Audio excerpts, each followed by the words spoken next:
I'm Jason. For the last 8 years I've been making comics, and I'm on a mission. Join me in my continuing journey of leveling up. Welcome comics readers, makers, and fans. I recently acquired this book, The Art of Fantastic Four. It comes from Dark Horse Publishing, and just got to put a couple things in context here. Here is the size of an original printed comic from Marvel in the 1960s. This is the size of an artisan edition, softcover from IDW of some Fantastic Four original art by Jack Kirby. This is the new book that just came out. And this is the size of an artist edition that would feature Jack Kirby's artwork. I do not have any artist editions that feature Jack Kirby's art, at least in Fantastic Four from the Silver Age. I've got this amazing David Mazzucchelli Batman Year One, which I'll get to soon. It's pretty phenomenal, deserves its own conversation, but this is a massive, massive tome. Jack would have worked at this drawing size. I have not zoomed out far enough with my camera to capture the size and weight, the dimensions of that book.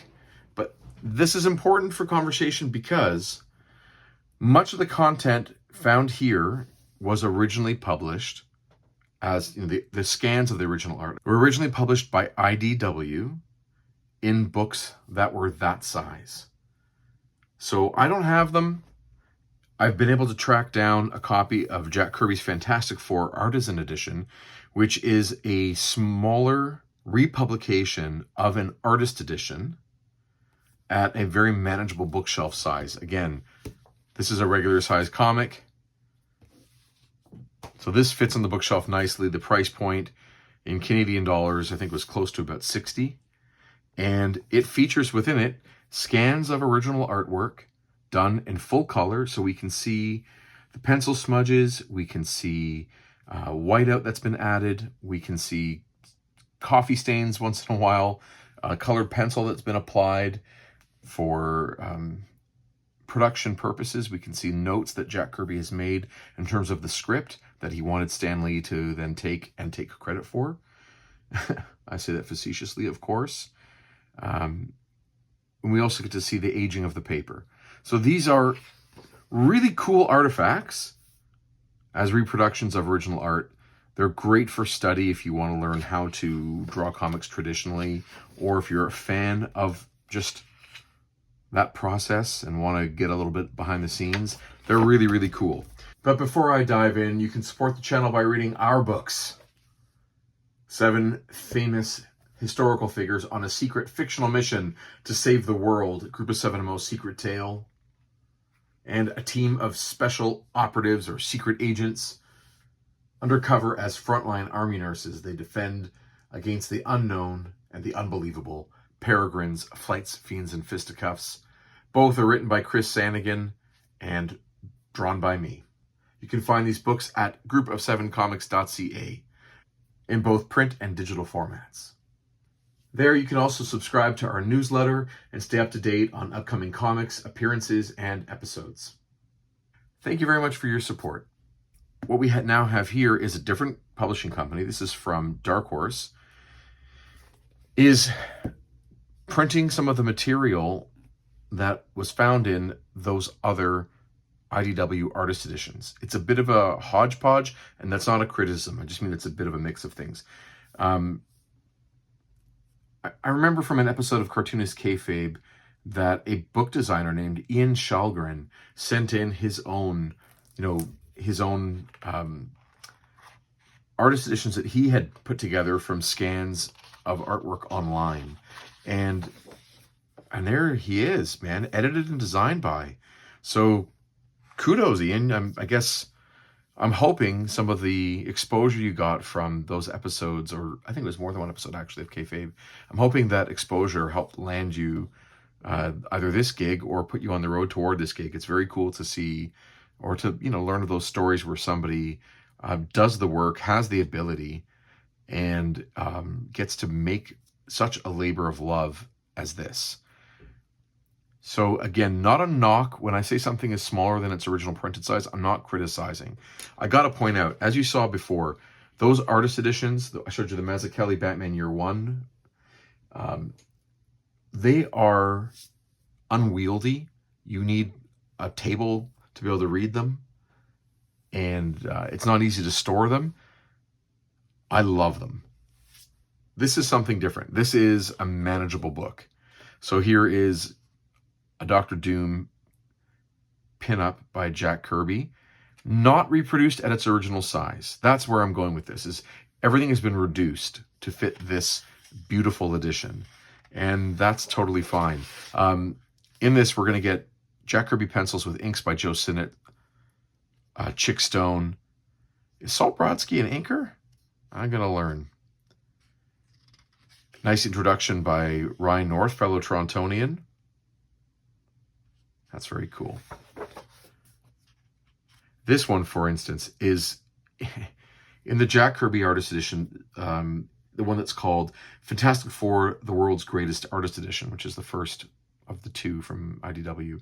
This is like a 3-page fold-out. And 3 pages of that Artist Edition size I showed you before.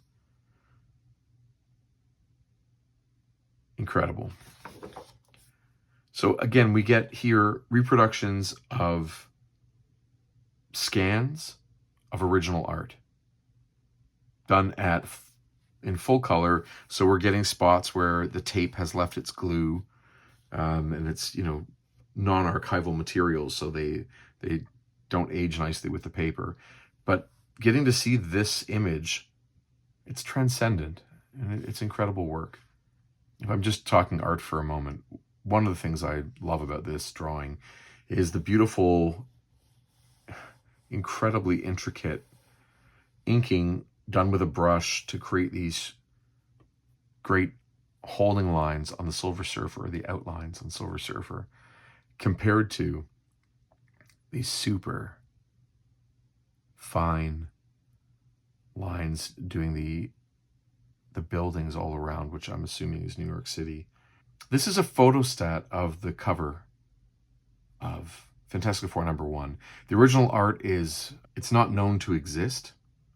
So they do have the photostat that was used to create the printing. So there are some idiosyncrasies to this. It's not pure white. We can see what was pasted up, and we can see some whiteout being added as well. It's the closest thing I think we have to the original inked art.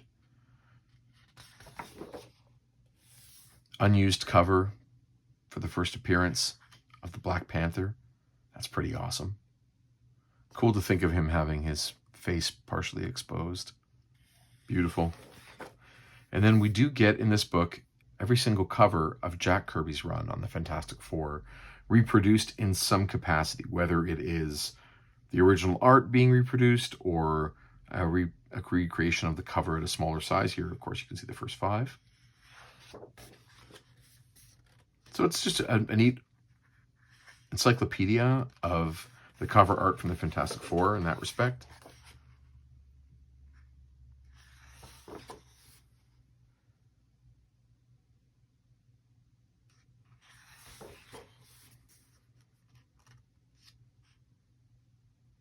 Oh, there's the X-Men.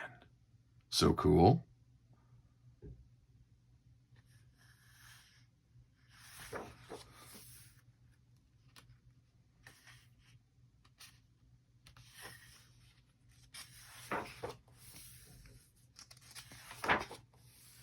And when the opportunity comes to throw the original art in, it's there for you.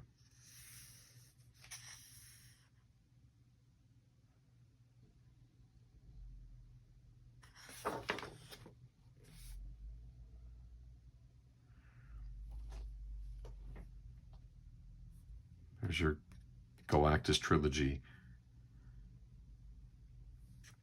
So a lot of the pieces of original art that are in here are also featured at full size in that initial artist edition known as Fantastic Four, The World's Greatest Artist Edition.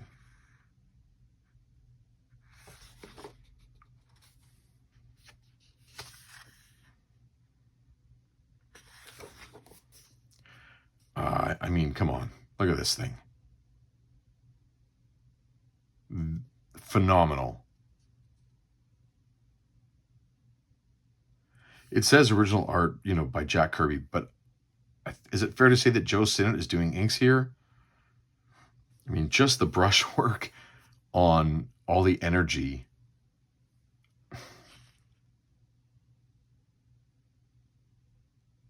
That's gorgeous. I kind of wish this one was done at full size, though. I mean, at least for the scope of this book. I'm lucky enough. There you go. It's almost done at print size. I'm lucky enough to have a copy of this. I have an older brother, and he started collecting comics around the same time as me, and I don't know what got him to buy this. I'm not giving it back to you, Ryan. I don't know what got him to buy this, but I think he probably bought it for... Put a stamp in. I've never opened this before. Just, you know, it's so cool to compare. It is so soft, by the way, you know. This is amazing to see. But again, not the original size of the art. This is scaled down for a manageable bookshelf. But it's still great to compare what's here and get a closer look.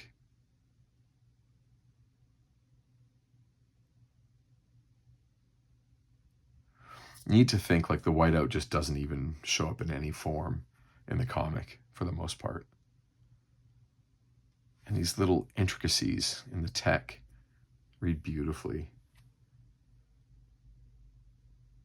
And I mean, some of these dotted lines in the rock, they don't really show up very well on the printed comic.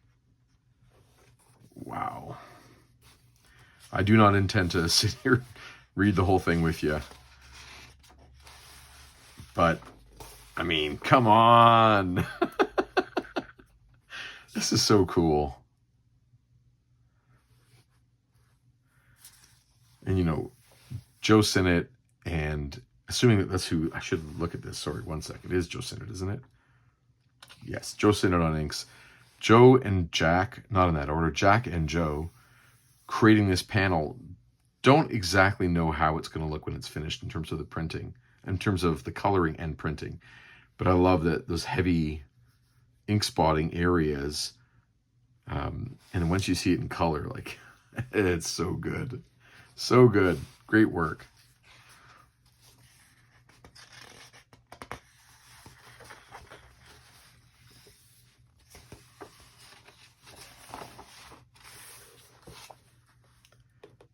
Joe's ink work on all of these energy lines and effects are breathtaking when you see it on the original art.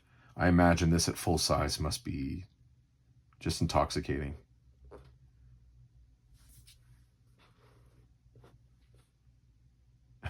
This is weird.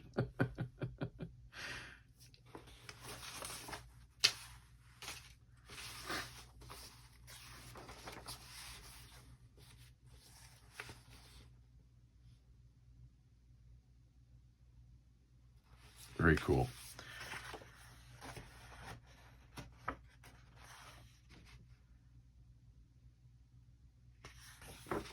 So issue 60 in its entirety is included in this edition. It's clobber in time, yes. In addition to issue 60, which, like I said, is in the first Jack Kirby Artist Edition of Fantastic Four, known as the World's Greatest Artist Edition. So more covers. That one's so good.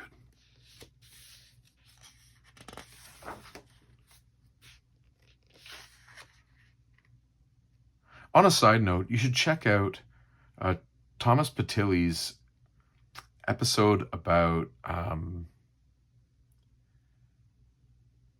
one of the individuals one of the artists who played the role of art director at Marvel, Marie Severin. I wouldn't go so far as to say designed, but maybe did layouts on way more covers than we give her credit for. And Thomas shares an episode where he kind of goes through, I can't remember what magazine it was, but it shows a lot of the work that she did on creating covers. Some of them were also Jack Kirby, so it was a neat reminder. In here is also the entirety of issue 71.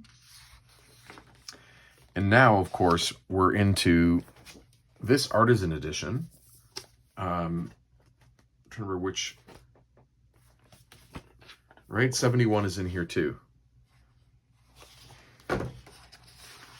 So I've got this now, this art in 2 books, this artisan edition and this art book. Clearly, the reproduction quality is on par. You know, I'm sure there are some minor differences here, but in terms of, well, this one's been cropped. In terms of the impact for me as a reader, I'm very grateful. I've gotten a lot out of this artisan edition book, and I'm getting a lot out of this art book as well. So issue 71 of FF is here. I'm going to just go a little faster if you don't mind.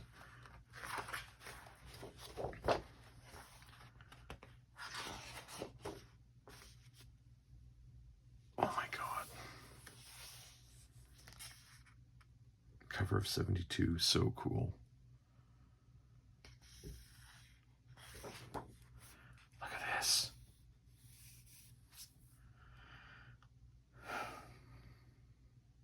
Amazing to see a Kirby Daredevil and to see a Kirby Spider-Man. Now, Joe Sinnott has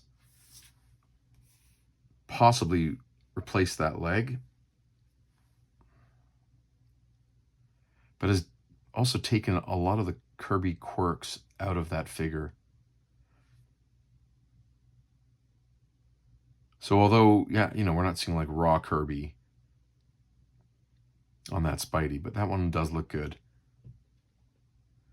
And by this point in time, Steve Ditko is off the series, John Romita is on the series, and this does look way more in line with the John Romita version, where he's bigger and more athletic.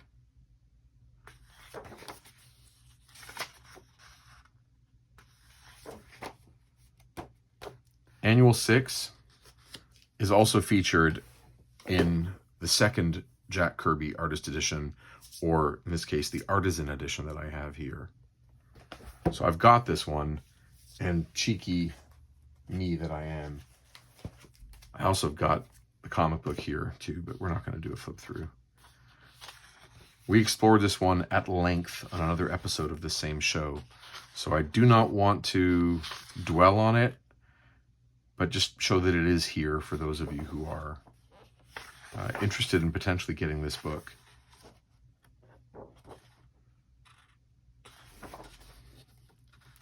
Annihilus is the villain in this story. I mean, come on, is there a cooler looking Mr. Fantastic standing around? Like, this is not some meek, bookish character. This is a man of action. Great, great stuff. Okay, let's just skip through. You know, Shalgren makes a choice to crop all these pages and not show us the end, to maybe just make the experience of reading less about capturing every iota of history as an archivist in some sort of form. I mean, more about just presenting the art at its best within the confines of this edition and its size.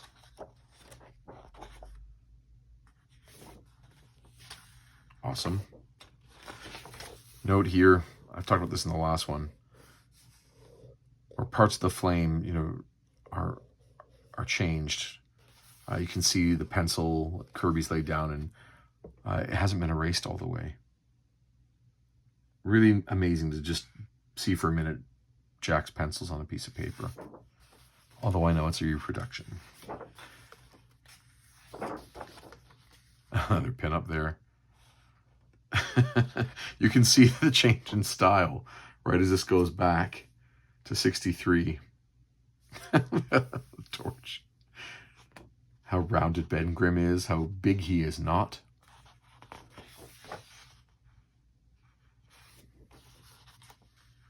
I'm going to have to obviously read through this. I'd love to hear more about what Ian Shalgren thinks, what he's included. Crazy to see these inks. Really, really thick. I wonder if that's chickstone stuff. Beautiful.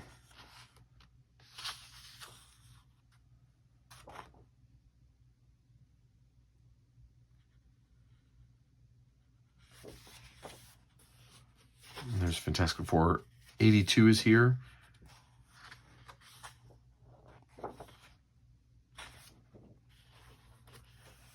And this one is included in the artisan edition that I've showed you previously.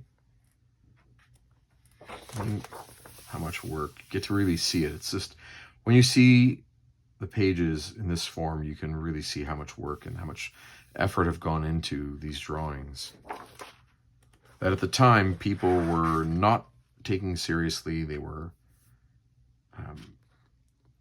not coveting the printed comic, but trading them and sharing them and often throwing them away.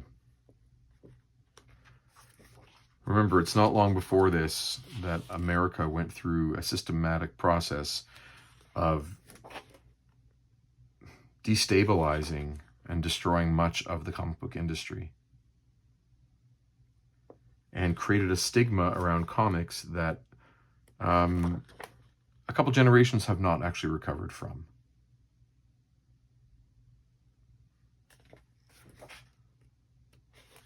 You know, the shame around working in these degenerate artistic fields. Ugh.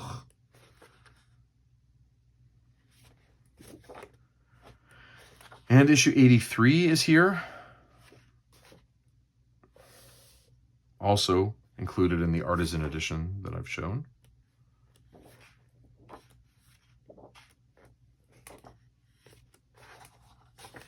Very cool.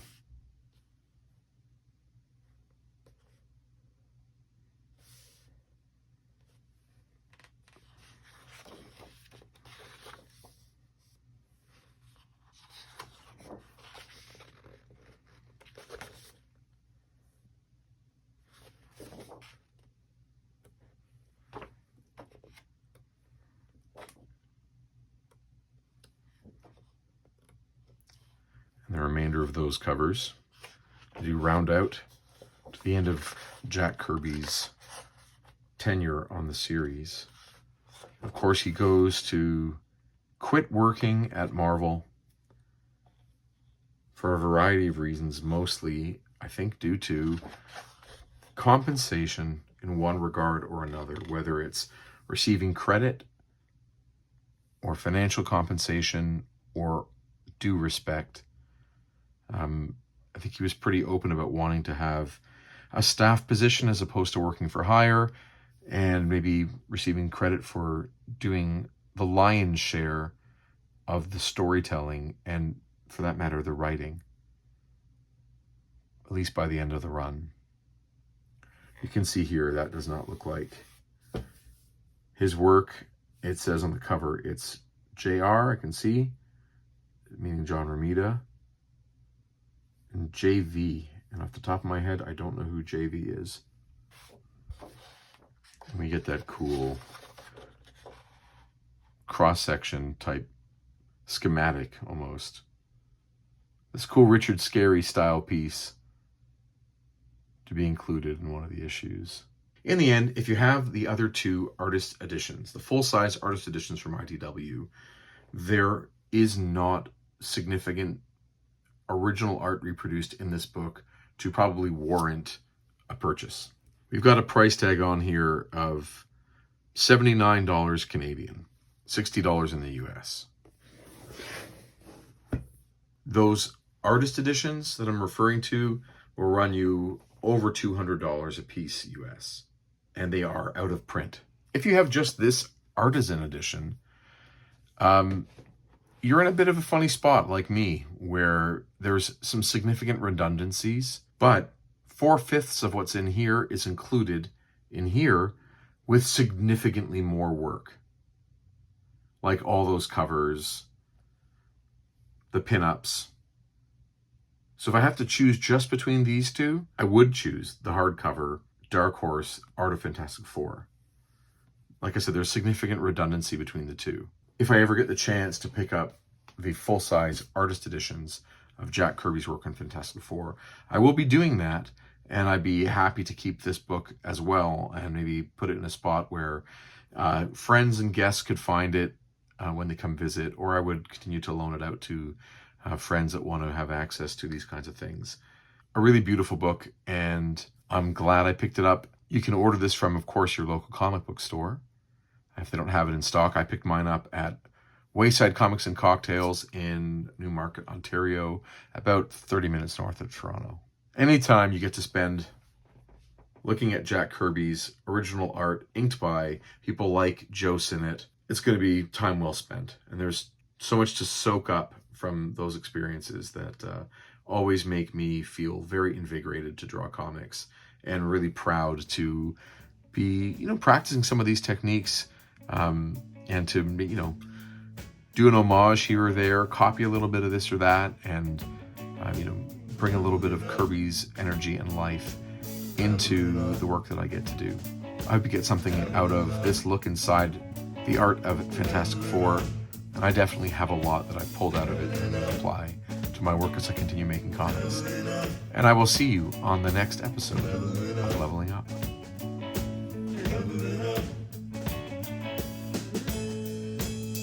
Thanks for watching. Please click like on the video, subscribe to the channel, throw a comment in the comment section below, and I'll see you on the next episode of Leveling Up.